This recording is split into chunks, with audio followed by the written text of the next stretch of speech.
할렐루야. 주님의 은혜와 평강이 함께 하시기를 축원합니다. 매년 7월 첫 주일은 교회력으로 맥추감사절입니다. 77절 혹은 오순절이라고도 불리는 이 맥추절은 유대인의 3대 절기에 해당합니다. 우리가 6월절이나 초막절 같은 다른 히브리인들의 절기를 지키는 것도 아니고 이 중에서 보리 농사를 지시는 분은 없는 줄 압니다. 그렇지만 감사한 마음으로 1년의 절반을 돌아보는 절기이고 남아있는 2024년의 후반전을 주님께 맡기는 또 정비하는 그런 좋은 절기입니다. 맥추절에 대한 좋은 칼럼을 주보에 실어 놓았는데요. 글 쓰는 이가 잘 쓰더라고요. 네, 동의를 안 하시네요. 네. 잘 읽어보시기를 바랍니다. 지금까지 지내온 것 주의 크신 은혜입니다. 남은 2024년도 청결한 삶으로 승리하시기를 축원합니다. 기둥성경 신학원 PBA가 돌아오는 토요일부터 시작됩니다. 토요반과 주일반 두 개의 수업이 있는데요. 똑같은 수업입니다. 여러분 편한 시간에 등록해서 말씀 배우시기를 바랍니다. 한국에서 오신 권요한 목사님이 수업을 준비하셨는데 직분 맡으신 분들이 먼저 솔선수범하여 배우시면 좋겠습니다. 또 일반 성도님들도 새신자들도 좋고 또 청년들도 좋습니다. 말씀 가까이 해야 영적으로 무장할 수 있습니다. 휴가철이 되면 사고가 많이 일어납니다. 왜 그렇지요? 마음이 느슨해지기 때문입니다. 이럴 때일수록 더욱 말씀으로 무장해야 합니다. 여름방학이 되어서 자녀들 서머스쿨 보내고 학원 보내기 바쁜 부모님들 계실 겁니다. 애들만 어디 보내지 말고 여러분들도 서머스쿨 하는 마음으로 배우시기를 바랍니다. 4주 과정입니다. 딱 4번만 참석하시면 되는데 그 정도는 하실 수 있죠? 예, 하실 수 있죠?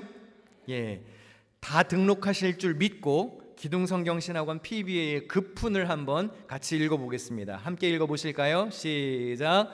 너는 배우고 확신한 일에 거하라.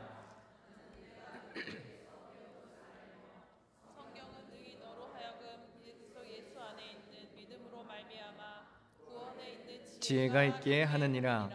모든 성경은 하나님의 감동으로 된 것으로 교훈과 책망과 바르게 함과 의로 교육하기에 유익하니 이는 하나님의 사람으로 온전하게 하며 모든 선한 일을 행할 능력을 갖추게 하려 함이라. 할렐루야. 예, 이렇게 좋은 성경을 읽어야 할까요? 안 읽어야 할까요? 예, 배워야 할까요? 안 배워야 할까요? 네, 따라하겠습니다. 배우고 확신한 일에 거하라. 네, 배워야 확신한 일에 거할 수 있습니다. 배우시기를 바랍니다. 제가 주중에 사우스 아프리카 케이프타운에 갑니다. 돌아오는 금요일, 토요일 또 주일까지 3일 동안 현지인들을 위한 집회를 인도하고 현지 목회자들을 위한 세미나를 인도할 예정입니다. 부재 중인 기간 동안 교회를 잘 지켜주시고 뜨겁게 말씀 잘 전하고 건강하게 돌아오도록 기도해 주시기를 바랍니다. 살아나는 교회를 해부하다라는 책을 기반으로 시리즈 말씀을 전하고 있습니다. 뉴욕 기둥교회는 죽어가는 교회여야 할까요? 살아나는 교회여야 할까요? 예. 그러면 죽이는 말을 해야 할까요? 살리는 말을 해야 할까요? 예. 살리는 말, 살리는 일, 살리는 헌신을 해야 합니다.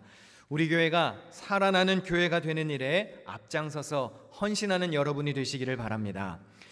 죽어가다가 소생한 교회들의 특징을 소개해 드렸었는데요. 한번 빠르게 복습해 보겠습니다. 소생하는 교회들의 특징 첫 번째, 인정과 책임. 두 번째, 전통의 함정 벗어나기. 세 번째, 바른 지표 세우기. 네 번째, 강력한 기도. 그리고 다섯 번째, 유독한 교인 제거. 오늘은 이 책에서 저자가 소개한 소생하는 교회들의 특징 나머지 두 가지를 소개하려고 합니다. 여섯 번째 소생하는 교회들의 특징입니다. 고되고 긴 여정입니다. 부흥의 마법은 없다는 뜻입니다. 작년 10월 제가 우리 교회에 부임한 지 4년이 지나서야 취임식을 가졌습니다. 제가 취임사를 하면서 소개했던 노래가 한 곡 있었는데 오르막길이라는 노래입니다. 가사가 이렇습니다. 이제부터 웃음기 사라질 거야. 가파른 이 길을 좀 봐. 그래 오르기 전에 미소를 기억해두자. 오랫동안 못 볼지 몰라. 완만했던 우리가 지나온 길엔 달콤한 사랑의 향기, 이제 끈적이는 땀, 거칠게 내쉬는 숨이 우리 유일한 대화일지 몰라. 한 걸음, 이제 한 걸음일 뿐. 아득한 저 끝은 보지마. 평온했던 길처럼 계속 나를 바라봐줘. 그러면 견디겠어. 사랑의 이 길 함께 가는 그대, 굳이 고된 나를 택한 그대여, 가끔 바람이 불 때만 저 먼 풍경을 바라봐. 올라온 만큼 아름다운 우리 길. 기억해, 혹시 우리 손 놓쳐도 절대 당황하고 헤매지 마요. 더 이상 오를 곳 없는 그곳은 넓지 않아서 우린 결국엔 만나 오른다면. 높은 산을 올라가는 방법은 딱 하나입니다. 오르막길을 걸어야 합니다. 비법은 없습니다. 그냥 올라가야 합니다. 웃음기가 사라지고 거친 숨과 땀으로 힘들어도 고된 길을 한 걸음씩 올라가는 것만이 산을 오르는 방법입니다. 교회 부흥도 마찬가지입니다. 만능 열쇠는 없습니다. 기적 같은 프로그램 같은 것은 존재하지 않습니다. 교회는 진리 위에 굳건히 서서 저 높은 곳을 향해 나아가야만 살아날 수 있습니다. 여기 혹시 복권 사시는 분들 있으신가요? 일확천금을 기대하는 것은 성경적인 것은 아닙니다. 하나님은 분명히 이렇게 말씀하셨습니다. 전도서에 보니까 그렇다. 우리의 한평생이 짧고 덧없는 것이지만 하나님이 우리에게 허락하신 것이니 세상에서 애쓰고 수고하여 얻은 것으로 먹고 마시고 즐거워하는 것이 마땅한 일이요 좋은 일임을 내가 깨달았다. 하나님이 사람에게 부와 재산을 주셔서 누리게 하시며 정해진 몫을 받게 하시며 수고함으로써 즐거워하게 하신 것이니 이 모두가 하나님이 사람에게 주신 선물이라고 했습니다. 복권, 노름, 투기 이런 것에 의존하신다면 여러분 정직한 노동을 통해서 수고하여 열매를 얻으셔야 합니다. 그게 하나님이 기뻐하시는 일입니다. 물론 상상은 할 수 있겠죠. 여러분들도 혼자 그런 생각 해보시지 않았나요? 내가 복권 1등에 당첨되어서 밀리언 달러가 생긴다면 어떻게 쓸 것인가? 복권을 산 적도 없고 당첨될 일도 없겠지만 그냥 머릿속으로 별걸 다 사보잖아요. 집을 살까? 집을 막 허물었다가 부셨다 하고 좋은 차를 살까?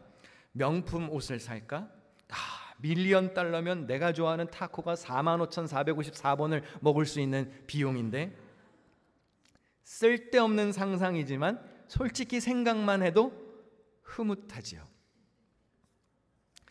어떤 분은 그런 말씀하십니다. 목사님, 제가 복권 열심히 사서 1등 당첨되면 교회 건축헌금 할게요. 글쎄요, 1등 당첨되고 나서도 마음이 안 변할지는 두고 볼 일입니다. 여러분, 떳떳하게 흘린 땀으로 즐거움을 누리셔야 합니다. 일하기 싫어하는 것은 게으른 겁니다. 잠언에 보니까 부지런한 자의 손은 사람을 다스리게 되어도 게으른 자는 부림을 받는다고 했습니다. 하나님이 태초에 창조하신 에덴 동산도 놀고 먹는 장소가 아니었습니다. 창세기 2장 15절에 보면 여호와 하나님이 그 사람을 이끌어 에덴 동산에 두어 그것을 경작하며 지키게 하셨습니다. 무슨 뜻이지요? 땀 흘려 일하게 하셨다는 것입니다. 인간은 하나님의 동산이 훼손당하지 않도록 잘 보호하고 관리해야 할 책임, 즉 사명이 있었습니다. 교회는 로또처럼 부흥하는 게 아닙니다. 이것만 있으면 우리 교회 잘 될 텐데 그런 건 없습니다. 지름길을 기대하는 것은 로또를 기대하는 것과 다르지 않겠죠. 교회가 살아나는 길은 언제나 고되고 힘든 여정입니다. 이 책을 쓴 저자의 조사에 의하면 특별한 비법으로 마법과 같이 살아난 교회는 단 한 곳도 없었다고 했습니다.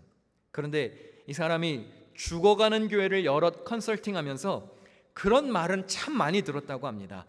우리 교회에도 젊은 목사님이 계시면 부흥할 거예요.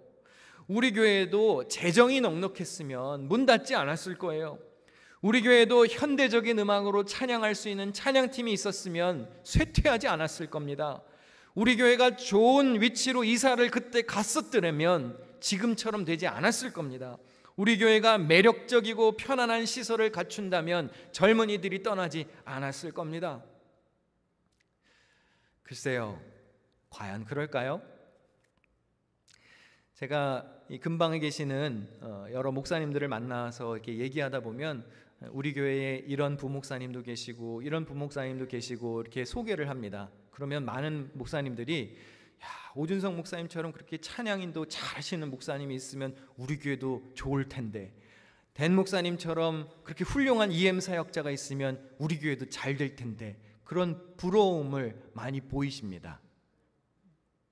우리 교회 얘기예요. 근데 여러분, 젊은 목사님 있으면 교회 다 부흥할까요?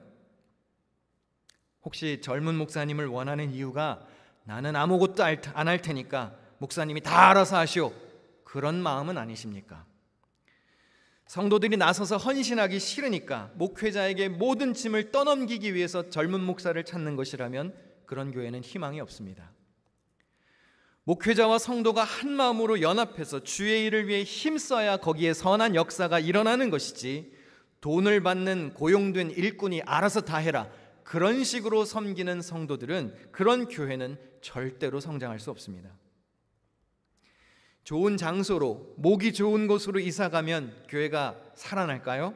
물론 그럴 수도 있겠죠. 그러나 내실이 잘 갖추어져 있어야 장소를 옮겨도 힘을 낼 수 있는 겁니다. 우리 교회가 이사를 하려고 준비 중입니다. 여러분, 오해하지 않으셔야 합니다.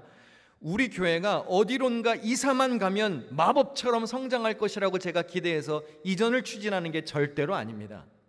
제가 공개적인 자리에서 여러 번 말한 것처럼 우리 교회 건물이 미비한 점들을 갖고 있는데, 이걸 해결하기 위해서는 너무나 큰 노력과 비용이 들어서 법적 하자가 없는 곳으로 이사가는 편이 낫다고 판단한 것이지, 이사만 가면 교회가 더블로 트리플로 부흥할 것이다, 그런 기대를 갖고 가는 게 아닙니다. 지금 여기서도 죽어가는 교회가 어떻게 장소를 옮긴다고 살아날 수 있겠습니까? 여기서도 잘 살아있는 교회여야 장소를 옮겨서도 살 수 있는 겁니다. 여러분, 이사 가는 게 확정되기 전까지는요, 여기가 우리 교회입니다. 할렐루야. 가기 전까지는 마치 여기에 영원히 머물 것처럼 최선을 다해서 사랑해야 합니다. 이곳에서 부지런하여 게으르지 말아야 합니다. 이곳에서 열심을 품고 주를 섬겨야 이사를 가서도 열심을 낼 수 있는 것입니다. 어떤 교회는 특히 이제 미국에 와서 보니까 애프터스쿨이나 어떤 특별한 학교나 아이들을 맡아서 관리하는 프로그램 등으로 부흥을 꾀하는 교회들도 있습니다.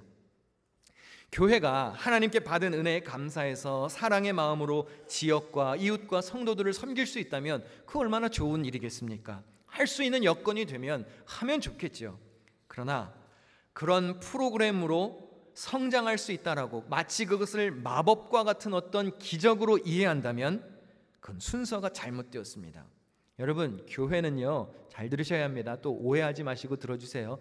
교회는 애들 맡아주는 타가소가 아닙니다. 초대교회는 이렇게 성장했다고 성경에 분명히 나와 있습니다. 사도행전 6장 7절 다 같이 읽겠습니다. 시작. 하나님의 말씀이 점점 왕성하여 예루살렘에 있는 제자의 수가 더 심히 많아지고 허다한 제사장의 무리도 이 도에 복종하니라. 여러분, 교회는 하나님의 말씀이 왕성해야 부흥하는 겁니다. 할렐루야. 우리 교회가 어떤 특별한 프로그램이 있어서 잘 되기보다 우리 교회가 하나님 마음에 합한 교회라서 잘 돼야 하는 겁니다. 저는 누가 뉴욕 기둥교회의 특징이 뭐냐고 물어보면 특별한 게 없습니다 라고 대답합니다. 그리고 어떤 특별한 한 가지를 던지고 싶지 않는 것이 제 소망입니다. 그럼 뉴욕 기둥교회는 왜 부흥하나요? 그렇게 물어봤을 때 지극히 당연한 것들을 얘기할 수 있어야 합니다. 모이기에 힘을 씁니다. 예배가 은혜롭습니다. 진리를 수호합니다. 찬양이 살아있고 말씀을 바르게 가르치고 이웃을 사랑하고 복음을 전파하고 예수님처럼 사랑하는 교회이고, 언제 아멘 하실라 그러시죠? 그런 교회이기 때문에 교회가 잘 돼야 합니다. 지극히 당연한 것들을 지킬 때, 기본적인 작은 것들을 잘 지킬 때, 다시 말해서 교회가 교회다울 때 살아날 수 있는 것입니다. 소생하는 교회들의 특징 마지막 7번째입니다. 새신자 교육입니다. 소그룹과 사역에 동시에 참여시켜서 소속감을 느끼게 해야 한다는 것인데요, 교회는 대부분 교인 명부를 갖고 있습니다. 우리 교회는 당회원 명부라고 부릅니다. 당회원은 교회에 등록한 지 1년이 넘고 6개월 이상 계속해서 교인의 의무를 충실히 행하는 입교인들을 말합니다. 입교인은 18세가 넘은 세례인들 중에서 절차에 따라서 입교시킨 이들을 말합니다. 보통은 목회자와 장로로 구성된 당회준비위원회에서 이 명부를 정리하고, 또 우리 교회 규약에 의하면 기획위원회에서도 평상시에 이 명부를 정리할 수 있게 되어 있습니다. 등록한 지 1년이 안 된 새신자나 6개월 이상 꾸준하게 교인의 의무를 이행하지 않는 교인들은 보류 명단에 잠깐 넣어두기도 하고 경우에 따라서는 제명 처리도 합니다. 이 교인 명부를 정리하는 핵심적인 이유가 있습니다. 그 교인이 궁극적으로 교회에 정말 소속되어서 실질적인 활동에 기여하는지를 파악하는 것입니다. 그런데 많은 교회가 교인 명부를 보면 실제 활동하는 성도들의 수보다 더 많은 사람들의 이름을 명부에 올려놓습니다. 그래서 조사를 할 때 허수가 많아요. 교회 규모를 그래서 부풀려서 말하기도 합니다. 돌아가셨거나 다른 교회로 임명해서 갔거나 멀리 이사를 갔거나 안 온 지 몇 년이 지났는데도 명부에 그대로 이름을 갖고 있는 교회들이 있습니다. 제가 흉보려고 그러는 것은 아니지만 그런 교회는 행정을 조금 더 정확하게 잘 해야 합니다. 간혹 이런 교인 명부를 천국에 들어가는 명단으로 오해하시는 분들이 있어요. 그래서 이렇게 회의를 할 때 명부를 나눠줬을 때 왜 이 이는 이름이 빠졌나요? 그럼 그이가 천국에 못 가는 게 아니에요. 당회원 명부는 교회의 액티브한 멤버들을 추리기 위한 행정적인 절차일 뿐이지 여러분들이 구원받고 하늘나라에 가는 것과는 아무 상관이 없습니다. 그러니까 여러분이 교인 명부에 이름이 올라가는 게 신앙생활의 목표가 되어서는 안 됩니다. 새신자들이 교회에 처음 등록하면 교회마다 조금씩은 다르지만 일정 기간 교육을 합니다. 그리고 교인으로 받습니다. 그래서 시간이 좀 지난 후에 교인 명부에 이름을 올립니다. 교인의 명부에 이름을 올리는 데에는 중요한 의미가 있습니다. 단순히 명단에 이름을 넣는 게 핵심이 아니라 교회 공동체의 유익을 위해 그들이 섬기고 희생할 준비가 되었는지를 보는 겁니다. 교회 처음 등록하면 대개는 그 교회의 정보를 알려주는 교육을 합니다. 우리 교회가 어떤 교회고, 교단은 어디이고, 비전이 무엇이고, 목회자가 어떤 사람이고, 주로 어떤 사역들을 펼치는지 이런 정보를 제공합니다. 그러나 새가족 교육은 정보 전달에서 멈추지 않습니다. 교회에 등록하는 새신자가 이 교회의 사역에 함께 동참하기를 바라는 기대사항을 함께 전해야 합니다.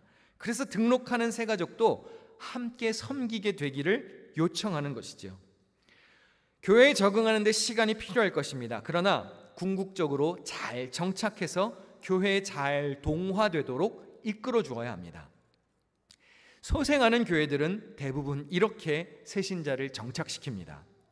명부에 이름을 올리기 위한 것이 아닌, 숫자를 올리기 위한 것이 아닌 함께 사역에 동참하는 공동체의 구성원을 만드는 데 그 의미가 있습니다. 우리 교회 같은 경우는 3주간에 걸쳐서 새가족 교육을 합니다. 그렇게 교육을 이수하면 정식 교인으로 소개를 하고요. 등록한 지 1년이 지나면 당회원 명부에 올립니다. 제가 새가족들을 교육할 기회가 있을 때마다 그런 말을 자주 합니다. 이제 새가족 교육이 끝나면 더 이상 새가족이 아닙니다. 그러니까 우리 교회 교인이 되는 거니까 누가 먼저 와서 항상 말 걸어주기를 기대하시지만 말고 내 교회 공동체라고 생각해서 먼저 다가가 인사도 하시고 마음이 열리면 부서와 팀에 들어가 봉사도 하라고 권합니다. 여러분 잘 들어야 합니다. 내가 헌신하며 흘리는 땀방울이 있어야 합니다. 내가 눈물 쏟아 기도하는 눈물이 있어야 합니다. 내가 시간과 보물과 희생의 피를 쏟아 섬겨야 내 교회가 되는 거예요. 그래야 소속감을 가질 수 있고 믿음의 뿌리를 든든히 내릴 수 있습니다. 여기 계신 분들 중에는 우리 교회에서 처음 신앙생활하고 우리 교회 밖에 모르는 교인들도 있습니다. 또 사연이 있어서 교회를 옮겨오신 분들도 있습니다. 교회를 자주 옮기는 것을 추천드리지는 않지만 그럴 만한 이유가 있으면 옮겨올 수도 있습니다. 좋습니다. 그러나 우리가 기억해야 할 것이 있죠. 충분히 고려하고 마음을 정했으면 이제 내가 정한 교회에 믿음의 뿌리를 내려야 합니다. 나무를 옮겨 심어도 정착하는 데에 시간이 필요하듯이 새로운 교회에 옮겨와서 적응하는 거 그거 쉽지 않으실 겁니다. 그런데 그래도 마음을 열고 노력해야 합니다. 어느 교회도 완벽하진 않습니다. 전에 다니던 교회에서 이런 문제가 있었습니다. 전에 다니던 교회에서 이런 아픔이 있었습니다. 그래서 우리 교회에 왔다고 해서 모든 문제가 없을까요? 그렇지 않습니다. 어느 교회나 흠이 있고 부족한 게 있고 아프게 하는 사람이 있고 힘들게 하는 일들이 있습니다. 우리 교회에 이제 새로 오시는 분들 이렇게 만나서 얘기를 나눠보면 대부분 이제 유튜브로 제 설교를 다 이미 들어보고 어느 정도 마음을 정해서 오시는 분들이 대부분이시더라고요. 근데 여러분, 고성민 목사의 설교도 한 3개월 정도는 신선하고 좋을 겁니다. 3개월은 좋잖아요. 이럴 땐 예의상으로라도 아멘은 해야 되는 거 아닌가요? 3개월은 신선하고 좋을 수 있어요. 근데 여러분, 1년 듣고 2년 듣고 3년째 제 설교를 계속 들으면 어떻죠? 좋아요. 감사합니다.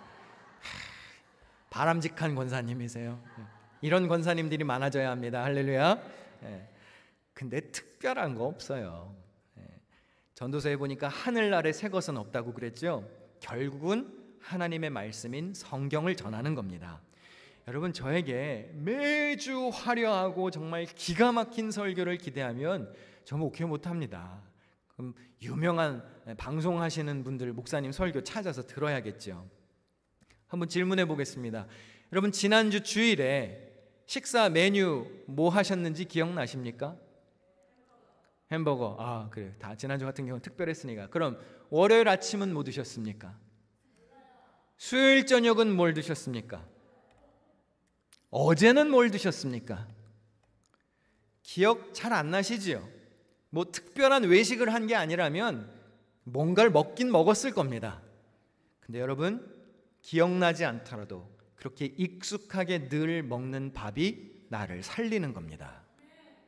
마찬가지입니다. 매주 전하는 제 설교가 외식 같지 않고 방송에 나오는 유명한 목사님들 설교 같지 않아도 익숙한 나의 목자를 통해서 주시는 하나님의 뜻이, 하나님의 말씀이 내 영을 살게 하는 것입니다. 오늘 본문은 사도 바울이 고린도 교회에 쓴 편지입니다. 교회에 대해서, 예배에 대해서, 은사에 대해서 말하는 부분인데요. 오늘 본문의 일부를 다시 한번 읽어보겠습니다. 다 같이 읽습니다. 시작. 몸은 하나이지만 많은 지체가 있고 몸의 지체는 많지만 그들이 모두 한 몸이듯이 그리스도도 그러하십니다. 우리는 유대 사람이든지 그리스 사람이든지 종이든지 자유인이든지 모두 한 성령으로 세례를 받아서 한 몸이 되었고 또 모두 한 성령을 마시게 되었습니다. 몸은 하나의 지체로 되어 있는 것이 아니라 여러 지체로 되어 있습니다. 아멘. 교회의 머리는 예수 그리스도입니다. 우리는 각기 다른 지체들입니다. 눈, 귀, 입, 팔, 다리 이런 것들이 역할이 다 다르듯이 우리도 똑같은 모습으로 섬기지는 않습니다. 오늘 본문에 보면 하나님이 원하시는 대로 지체를 두셨다고 했습니다. 그러니까 무슨 뜻이죠? 서로 이렇게 다른 것은, 다른 은사를 가지고 교회를 섬기는 것은 하나님의 뜻입니다. 다 똑같을 수가 없습니다. 그런데 중요한 것이 있습니다. 본문 20절입니다. 이제 지체는 많으나 몸은 하나입니다. 성도들이 다양한 모습으로 섬기지만 결국 하나의 몸을 세우는 데 힘써야 합니다. 새 가족이 와서 교회에 등록하는 것도 결국은 하나의 몸을 같이 세우는 일에 동참하기 위해서 오는 것이죠. 충분히 시간을 두고 적응하는 과정이 필요하겠지만 그렇다 그래서 늘 멀찍이 서서 구경만 할 수는 없습니다. 여러분, 서서히 마음을 열고 동화가 되어서 교우들과 함께 마음을 합하여 교회를 섬길 수 있기를 바랍니다. 사랑하는 성도 여러분, 주님이 세우신 교회를 사랑하고 잘 세워가도록 서로 힘을 합쳐서 헌신해야 합니다. 우리 주님이 죽기까지 우리를 사랑하신 이유가 있습니다. 에베소서 5장 26절 말씀 다 같이 읽겠습니다. 시작. 이는 곧 물로 씻어 말씀으로 깨끗하게 하사 거룩하게 하시고 자기 앞에 영광스러운 교회로 세우사 티나 주름 잡힌 것이나 이런 것들이 없이 거룩하고 흠이 없게 하려 하심이라. 아멘. 하나님의 영광을 위해서 교회 공동체로 세우신 것입니다. 교회 공동체가 할 일은 하나님의 영광을 드러내는 일입니다. 그런데 그렇게 되기 위해서는 티나 주름 잡힌 것이 없이 거룩하고 흠이 없도록 노력해야 합니다. 우리 교회가 그렇게 하나님 앞에서 영광이 되는 공동체가 되기를 기대합니다. 뉴욕 기둥교회 모든 성도들이 서로 귀히 여기며 아름다운 모습으로 함께 섬기는 그런 흠이 없는 공동체, 하나님의 영광이 되는 교회, 그런 복된 삶의 주인공이 되시기를 축원합니다.